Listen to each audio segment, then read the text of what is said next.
Hello my dear students, welcome back to our YouTube channel. तो चलिए देखो students, start करेंगे आप लोग का जो सेमेस्टर नंबर 5 है। उसमें आज हम लोग डिस्कस करने वाले हैं सेमेस्टर नंबर 5 का advance accounting and auditing, paper number कौन सा 5। पेपर नंबर 5 और उसका क्रेडिट 4 है। और ये सब्जेक्ट जो है वो आपका मेजर में भी हो सकता है या किसी का माइनर में भी हो सकता है।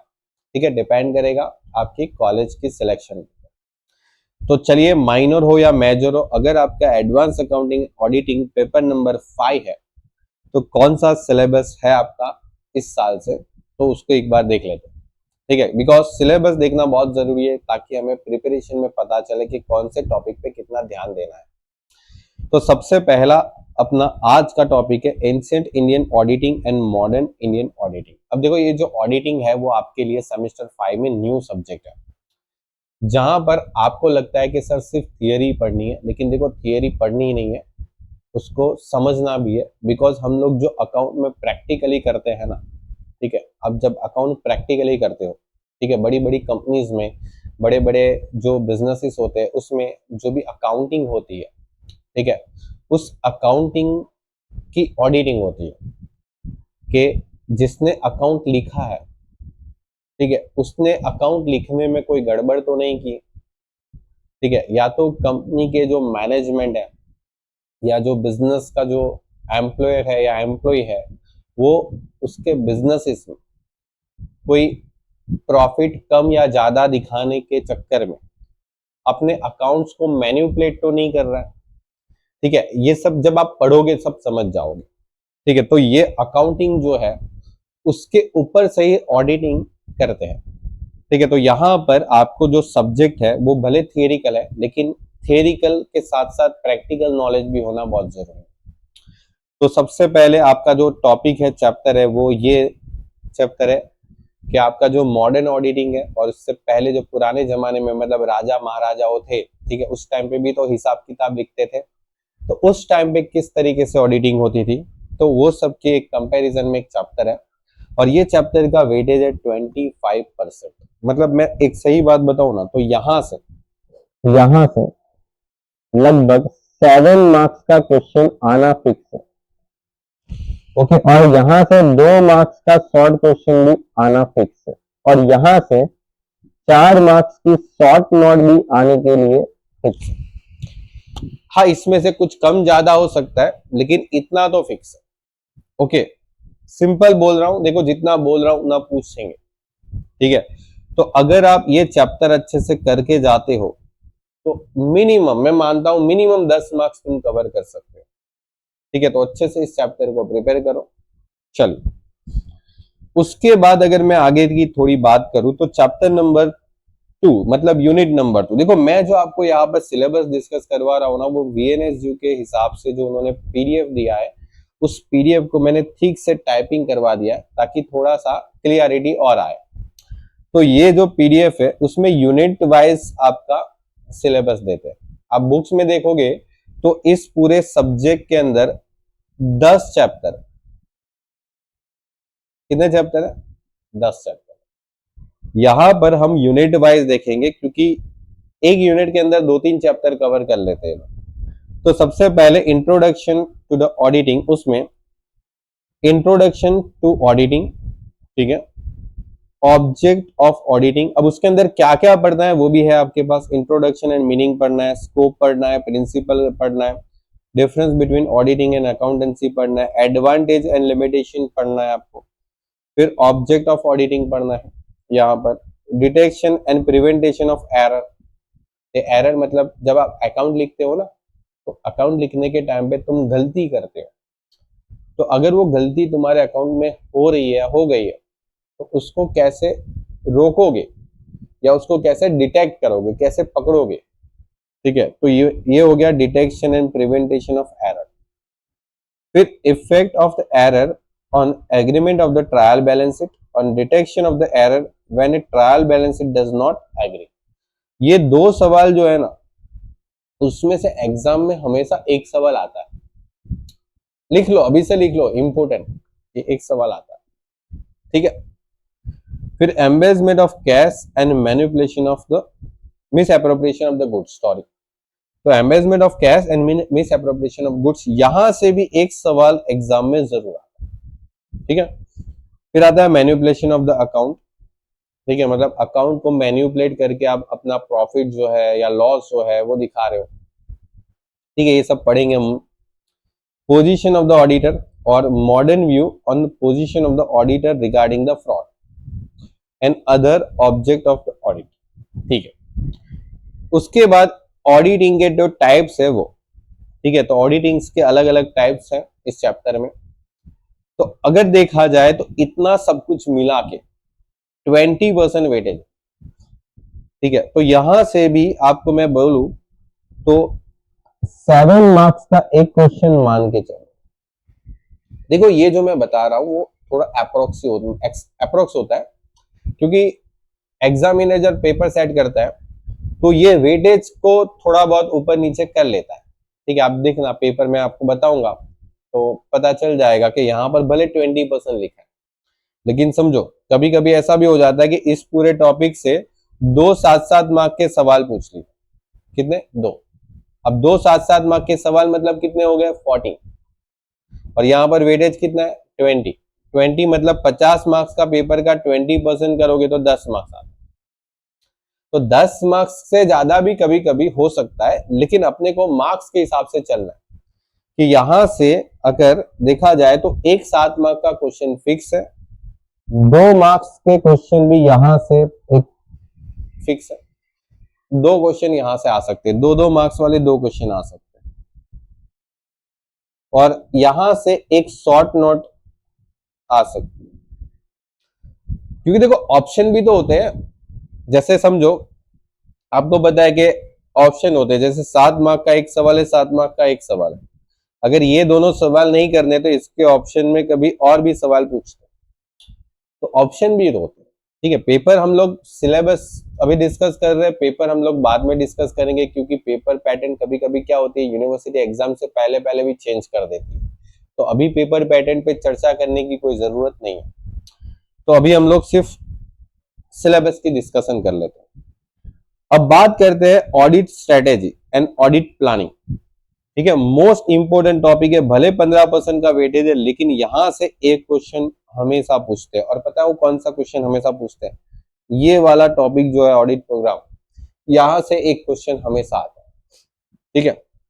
फिर भी बाकी के टॉपिक है, जैसे इंट्रोडक्शन है, ऑर्गेनाइज द ऑडिट वर्क, कि आप ऑडिट वर्क कैसे ऑर्गेनाइज करोगे, keeping the notes of appointment, audit programme है, divisible of the work among the audit assistants, मतलब जो ऑडिट असिस्टेंट होते हैं, ठीक है। जैसे ऑडिट कौन करेगा वो तो आपको पता ही है, सीए ऑडिट करते हैं। अब सीए के अंदर अलग अलग असिस्टेंट होते हैं, ठीक है। जो लोग सीए स्टूडेंट होते हैं उनको पता है कि वो एज अ आर्टिकल सीए के ऑफिस में काम करते हैं, ठीक है, ट्रेनिंग लेते हैं।